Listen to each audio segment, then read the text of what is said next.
Welcome to the War on the Rocks podcast, covering strategy, defense, and foreign affairs.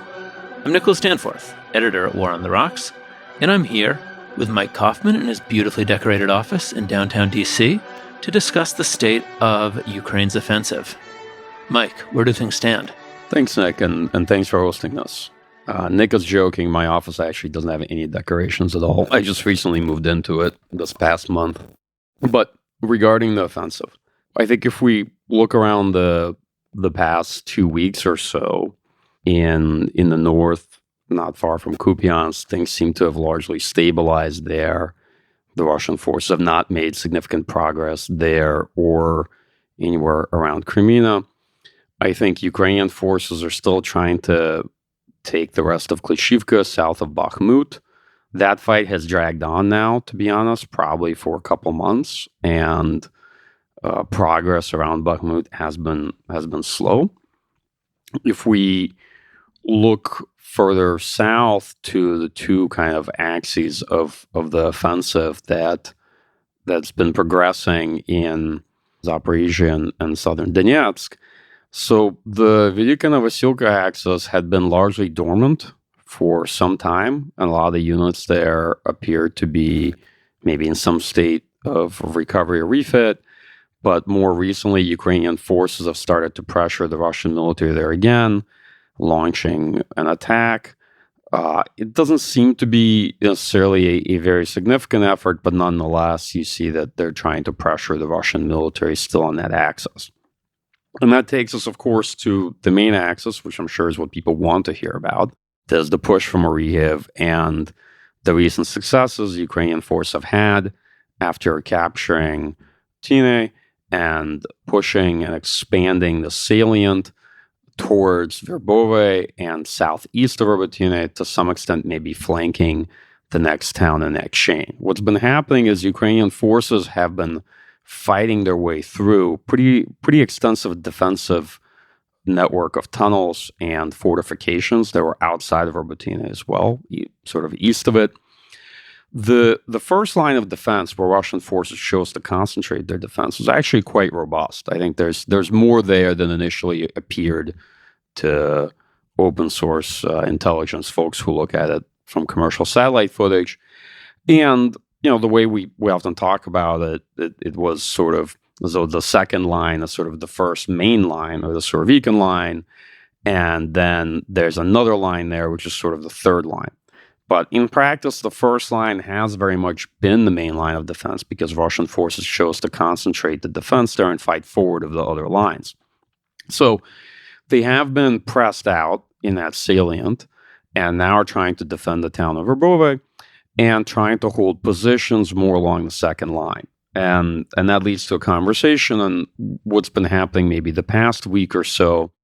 Right, and so getting to that, how should we think about this? Has there been a breakthrough? Has there been a breach? How would you describe what's taking place? Thanks, Nick. So that's a great question. And believe it or not, I actually asked this question to a number of colleagues and analysts who are looking at this today, and it led to a fantastic semantics debate. And how do we assess it? How do we categorize or classify what's happening? So I think the fairest way to describe it is there's been a change in dynamic in the last couple of weeks. Ukrainian forces have picked up momentum. The extent to which they've been able to degrade Russian forces and Russian lines has had an effect. The Ukrainian military has thrown in its reserve brigades like 82nd and 46.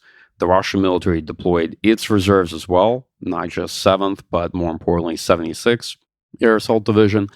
So now it's obviously the fight is coming down much more to reserves, who's better at managing their force, who can retain enough combat strength, and who can better sustain fires and employ them. And it is at the end of the day kind of a slugfest. Progress has, in terms of looking at terrain, has improved, but it's still nonetheless been measured in hundreds of meters. So what's the outcome of this conversation? I think there has been a debate on to what extent this is, an advance, is it a penetration, is it a breach, or is it really a breakthrough? And so I think, from my point of view, Ukrainian forces managed to push through the first Russian line in the salient. They're now trying to widen it so that they can advance, so as not to have vulnerable flanks. I think it will be difficult for them to push forward south without taking control of the town of Verbova, which would be on their left flank, east of the current salient. And they're just on the outskirts of this town right now. And it's clear that the Russian military has deployed 76 airborne units and has rotated out some of the mortar rifle units that used to hold these areas. I think probably the best way to describe it, or at least where I see the preponderance of evidence landing, is more towards a breach. It's clearly a penetration of that second line, the anti-tank ditch and some of the defenses, largely by infantry. It's not quite a breakout yet, or breakthrough, because that would, in my view, necessitate exploitation of it, being able to move vehicles through it, sustain logistics and what have you. But right now, it's trending in that direction, meaning the conditions are being set, the gap is being widened, and Ukrainian forces are expanding it. And who knows, maybe in the next couple of days, it'll be much fairer to describe it as a real breakthrough rather than a breach. But as I said, this is a semantic debate, and it's not easy to make those clear-cut distinctions. It's clear that Ukrainian infantry has been seen now for some time forward of what was considered to be the Surovikin line. But I go back to our previous conversation where I raised the point that, what in the West, or at least by Western officials, was considered the first main line isn't really it. The Ukrainian military considered the initial lines of defense as the first line. I think they were right to. And as an analyst, I think we largely settled, or at least I certainly did, on that description of them. And to answer the question of what's the line that matters, and of course, it's the one that the Russian military chooses to defend and man the most and fight over. That's the line that ends up mattering. Let me just briefly ask you also about the expectation game that's going on here. What are the stakes of how we describe these kinds of things? What are the stakes of how people in the West assess the success of the Ukrainian offensive? Well, it seems expectations have been shifting, right? First, there was a very pessimistic narrative, maybe back in August. Now, some of the assessments seem a bit more positive, although a lot of things I've seen, they're sort of at times contradictory the way folks assess it. It's clear that the Ukrainian approach has achieved some results, right? And that the offensive, the way it's been progressing, the dynamic has somewhat changed. Although, that being said, the Russian military doesn't seem to be pressured enough to be towards collapse. As they're being pressed back towards their lines, they were forced to deploy reserves to stabilize the situation. Clearly, they themselves are not that confident about being able to hold with the units they had. But the progress hasn't led, I think, to a pace that creates such significant dilemmas for them. But there's plenty we can't see on the battlefield, right? The extent of losses, the situation on the Russian and Ukrainian side, this aspect of it is murky. So when it comes to expectations, I think people are sort of tiptoeing around this gingerly, right? First, how long is this offensive going to go on? In that discussion, I think that the primary constraining elements are going to be remaining combat strength and munitions, artillery ammunition. And the secondary one is going to be weather, right? Maybe at the outer boundaries when the weather changes and makes it much more difficult to advance. I don't know when that's going to happen this year, but let's say maybe end of October or something along those lines. Who's going to declare the offensive as over? Or who's going to assess its results, right? Is it going to be Ukrainian military? They might not periodize it and claim that, hey, this is a stopping point for the offensive. They may simply say that operations are continuing into the winter, right? So this is a challenge that I've been grappling with, and I don't know how Western countries themselves are going to characterize this offensive. At what point do they feel they've seen results? I've basically stuck close to the line that it's too soon to call. These weeks are going to be relatively decisive in terms of outcomes. It's a bit of sophistry because what weeks aren't decisive in an offensive, right? And that would be a fair critique.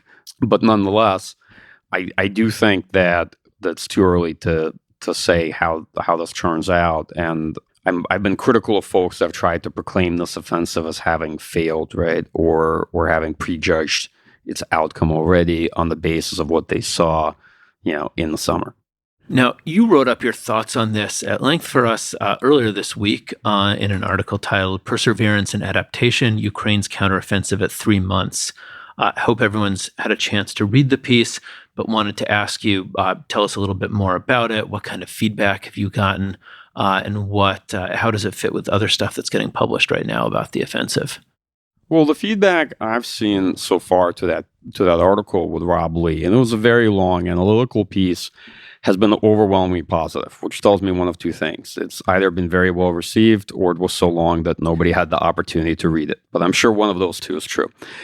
And I'm what can I say? It was a pretty lengthy work. It required a lot of field research and considerable follow-ups after our trip in July. But the important thing I want to add is actually not about the article we wrote. It sort of stands on its own, and I encourage folks, if they have time, to have a look.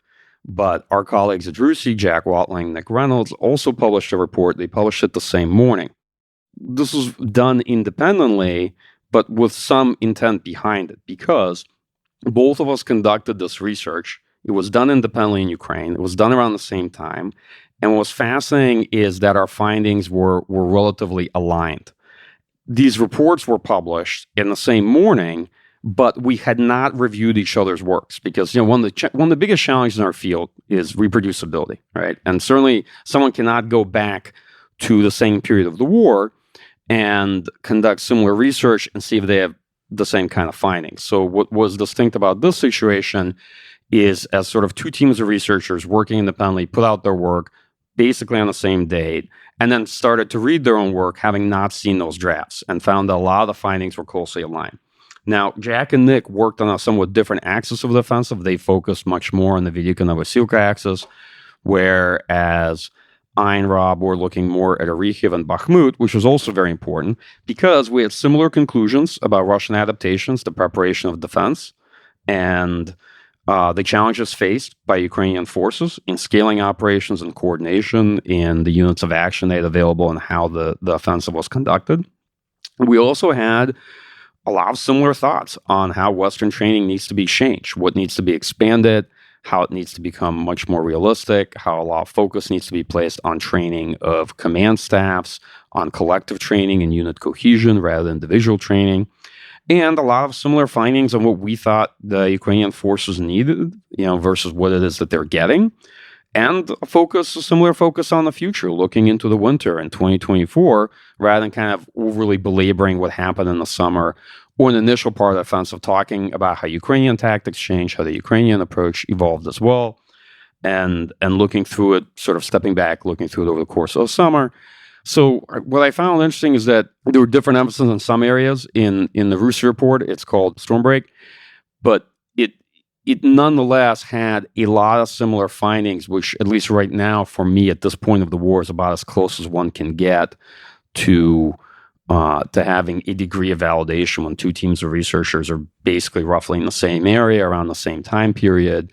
And they come up with fairly similar, well-aligned results. To me, that's a very positive outcome. Now, let me follow up on something that you wrote in your piece about your recommendations for Western support. I know a lot of the conversations we read online are about the more controversial aspects of Western support. They're about things like the F-16s, which could prove escalatory, or things like cluster munitions, which people have other objections to. But one of the points you made is that a lot of what could be done better is just doing more of what we're already doing faster and sooner. Can you tell us a little bit more about that? Sure. So in some areas, like when it comes to training, I definitely see things that probably need to be changed in terms of where the emphasis is placed, how much time Ukrainian units are given, how realistic the training is. That is, do we train them to fight the way they actually would fight in Ukraine and based on the conditions they face? And that's been covered in detail both in our article and in the RUSI report. So I don't want to focus on that point. But the things that I tend to focus on, right, is scaling up training, doing it much sooner so it's not a surge effort, right? It's not a surprise finding that actually you can't really make a brigade in 3 to 4 months. And thinking about the future based on this this experience that we've had, looking at what we need to do to line up with enablers, supporting capabilities, munitions, and how to think about potentially future offensive, and also how to think about, obviously, managing Ukrainian force quality, helping them train folks up, and helping them reconstitute the force. And getting on top of that sooner, right? Because one of the points our article emphasized, and I think the RUSI piece did as well, is the tendency to kind of miss decision points that have, on things that have significant lead times. And then once you miss them, you essentially structure your choices. You limit your choices down the line. So then you end up in a surge effort. For an offensive, you're starting early summer, but, the units are new. A lot of things aren't quite there where they need to be. And you don't want to end up in a situation like that again, right? It's important to learn from past experiences. So maybe I can highlight a couple points that I think are worth considering as we kind of head into the winter and think about next year. At least this is what I've been thinking about. Yeah, tell us what some of the decision points coming up are likely to be. What should we be thinking about as we go into the winter? Going back to May, I wrote an article with Rob Lee in Foreign Affairs talking about beyond the offensive, under the assumption that this offensive wouldn't end the war, wouldn't necessarily decide it. And it was much better to start having that conversation in the spring rather than having the wait and see approach where you wait for the offensive to end. How do you even know when to declare that the offensive is over, right? Now you're going to wait till later this fall. And then starting to think about what future Ukrainian needs are, what the follow-on strategy is. That all strikes me as rather late and habitually, let's say, late in terms of the approach to this war. So I think the big questions right now are what can be done to help Ukraine maintain pressure on Russian forces heading into the winter, right? It's possible that the Ukrainian military will become exhausted as they were last fall when we get to October, November. Okay, that's probably what the Russian military is anticipating. How can Ukrainian forces maintain the pressure on Russian forces so they're not comfortable over the course of the winter? They're not spending a lot more of their time digging in or regenerating and reconstituting for a follow-on offensive, right? That's question one. Question two, Russia's probably going to attempt another critical infrastructure strike campaign against Ukrainian cities, try to make some of them uninhabitable and focus on destroying Ukraine's viability as a state. That means that air defense is going to become a priority once again. They tried last year. They weren't successful. But I think the situation back in December was a bit precarious. I think Ukrainian air defenses have improved significantly, significant part thanks to Western help. Okay, but this is going to be a different year. Russian military will try again. You don't know, this could be not a warm winter, but a much colder one too. So sometimes, there's a degree of luck or chance in the situation. Third point is Russian offensive potential remains weak from my point of view, and that without a significant mobilization wave, they're going to struggle to regenerate any offensive power. Yes, they can conduct sort of localized offensives, such as what we've seen, by Kupiansk and Crimea, but that's something that I think Ukrainian forces should be able to defend against and should be able to stabilize.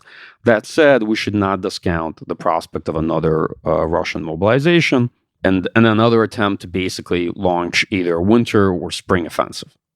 The next point I'd like to make is that, look, conversations on next year offensive really have to begin now. And to talk about what the vision for that is, it's clear that this offensive, even if it's very successful, may struggle to liberate the amount of territory that Western countries and Ukraine had hoped. But we want to avoid sort of a surge effort, trying to get everything together and the sort of the approach of, you're building the runway as you're taking off from it that took place over the course of the spring. And so we don't want to end up in a place where we're beginning to talk about and making commitments in January, right? It's September. Now's the time for that conversation. I think in general, the West is in a better position to sustain Ukraine's war effort if we're looking at production of artillery munitions, air defense, and sort of scaling up of training efforts. It's not necessarily in a great position to provide a decisive advantage. That's the issue, because it's clear that against a prepared defense, you need a fairly significant advantage, particularly in fires, but also in other areas in order to succeed. And artillery ammunition is probably going to be the biggest constraint. I know I tend to tap on this a lot, right, over the course of the past year and a half, but it's become one of the principal factors. So one of the big questions will be how to attain sufficient artillery ammunition, not just to sustain Ukraine's war effort on a monthly basis, but to have a significant set aside for them to be able to conduct offensive operations. I think part of the reason that's going to be still a challenge and an enduring challenge, like a treadmill that the West keeps running on, is that Russian production of artillery ammunition, drones, and certain types of missiles is actually increasing. And they're looking to supplement those stocks by also buying from other countries like Iran, potentially North Korea. And so On the one hand, the Russian military has been conserving ammunition, probably using more than they make. But on the other hand, they're steadily increasing and mobilizing production efforts, and they're also going to see results from those this year and probably next year. And the last point I'd make is that Western investments and Western thinking has to orient itself around the construct of a long war. The potential shortcuts for ending this war early and decisively, as best at least I can tell, they've been passed, right? There was an opportunity for Russian forces to collapse last fall. There was an opportunity for Prigozhin's mutiny to turn into a coup or to destabilize the government or the war effort sufficiently that would create real problems for the Russian defense, and that didn't really take place. And there was an opportunity for this offensive to deal a crushing blow to the Russian military, drive decisively to the coast. I mean, we're not going to prejudge the outcome of the offensive, but it's increasingly this is looking increasingly a bit less likely. So with that in mind, I think it's very important that the conversations focus on the long war, on long-term investments, and on the lead times for decisions. One final question, since you mentioned it shortly after we spoke a couple weeks ago, we heard some tragic and completely unexpected news about Yevgeny Prigozhin. There's been a lot of discussion about the aftermath of his death online. I wanted to hear what you made of it. Yeah, it's really unsurprising, and it couldn't have happened to a nicer guy, right? Look, so my view on this, and I'm glad you raised it, because we would be remiss not to mention the death of Prigozhin's and his aircraft. There was some debate whether it was blown up or shot down by Russian air defense, and I don't remember where the community has landed on that, or if we truly know. I kind of prefer the comical joke that day Surovikin was replaced by a new head of Russian aerospace forces who is an air defense officer by training, and that the new person brought immediate results, right? With that aside, so why did it happen? I mean, I think partly is certainly because of his betrayal, which was not forgiven, and Putin's not known for forgiving betrayals easily. And also partly because it seemed like Prigozhin was still resisting and fighting over the price of his betrayal, which was having a lot of his organization, which is a significant wealth generating enterprise, being taken away from him, right? Repossessed or redistributed to others. It sounds like he had come back from Africa to basically challenge these efforts, which may have been his final mistake. I don't know if he was always going to be killed. That was my suspicion.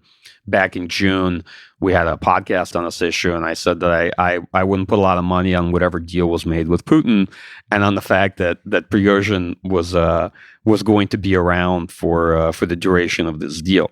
I am personally, of course, excited about what looks like potentially the bookend of Prigozhinology. It looks like this is going to be a fairly short course, and I'm also happy that somebody who had consumed a lot of attention, a lot of media coverage, and I was a bit frustrated over the course of this year because Western press would uncritically quote almost everything Prigozhin said as though he was a credible source, even though it was clear what his intentions were, and to be frank, he himself was terrible at his own math. If you as an analyst ever tried to go through the things Prigozhin said and the statistics he tried to put out in his recordings on Telegram, they didn't add up. They were quite bad. So what does the future hold? I personally think that Wagner as an organization is probably going to continue in some shape or form. They did also lose Utkin on that flight, which is important as far as actual commanders go, but they still have quite a few of the commanders.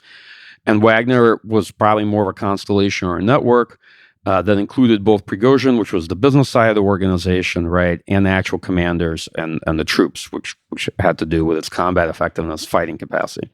I think that the issue of the financial network and the structure behind the organization is the one that's in question right now. Is somebody going to take it over? Can anybody else take it over? I think that if you look at its constituent parts, well, prisoners have stuck around and they largely serve in Z detachments in Russian forces now. It looks like the MOD has taken over a lot of the part of Wagner. They used expendables and people from the Russian prison systems. Experienced fighters are not going to go away. Right, they're still going to use Belarus as a springboard for operations abroad. I don't know if they're going to keep calling themselves Wagner. If the Russian state will try to replace the organization, I think they'll struggle to replace them because Wagner was distinct in the way it was structured and what it brought to the table. But we'll see. Last 2 points I want to make. So, I've obviously after Prigozhin's death, I've heard her proclaim that this is great because it means that Wagner has been eliminated. I would be careful on that score, okay? And the second, that whatever it took to eliminate Wagner, this was definitely worth the cost. I'm a bit skeptical on both. First, Wagner may be back, right? And there's actually not clear-cut evidence that you won't see Wagner back again in this conflict in Ukraine, or that you won't see it back under some different set of authorities. It's clear that at least the Russian military, the MOD, has made it clear that anybody who wants to fight in Ukraine or wants to fight, doesn't matter, whatever organization, has to take an oath, right? That they are continuing with what actually started that mutiny, which was the ultimatum. They're following through on that. But it's just not clear to me that we won't see some derivative of Wagner or elements of Wagner back in this fight at some point. Yeah. And second, I don't know. I keep arguing with myself, how relevant was really Wagner? Because it sort of became a self-licking ice cream cone when you think about it. I mean, the main thing they accomplished over the last 9 months was fighting for Bakhmut and taking Bakhmut. And is that really that strategically significant in this war? I mean, they're kind of not essential in the next phase of the war, which is the Russian defense, right, in the south. They weren't going to be used as troops to defend the Russian lines, and that's where the question was going to be decided of could Ukraine liberate significant tracts of territory. So I'm a bit wondering if Wagner didn't attain this very outsized role, whereas in practice, their most significant impact was around December or January last year, where they played a critical role while the Russian military was very vulnerable and desperate to stabilize their lines. But after that, it's Prigozhin that drew a lot of the attention, whereas what really happened with Wagner, even though it looked like the best part of sort of the Russian force when it comes to assault troops and offensive capability, but mostly oriented at urban combat anyway, if you look at what they achieved and you really just roll back the footage from last August, I don't think it's that dramatic, and I don't think it's necessarily going to be seen as that significant in this war. But I'm not sure myself. Like I said, I continue to debate this issue, and I'm sure historians will as well. I just think that Wagner was instrumentally blown up in significance by Prigozhin and also by the coverage of it. But in retrospect, much of this war has come down much more to attrition, force management, and what have you. Mike, thank you once again for joining us. Listeners, thank you for joining us as well. Hope you get a chance to check out Mike's article in War on the Rocks. Again, if you want to hear more of Mike's insights into the war, please consider becoming a member of War on the Rocks, warontherocks.com/membership. You get Mike's The Russia Contingency. You also get Unspent Rounds with Aaron Stein. You get The Insider, which goes deeper with some of our authors about their articles. And you get Mid-Afternoon Map written by myself.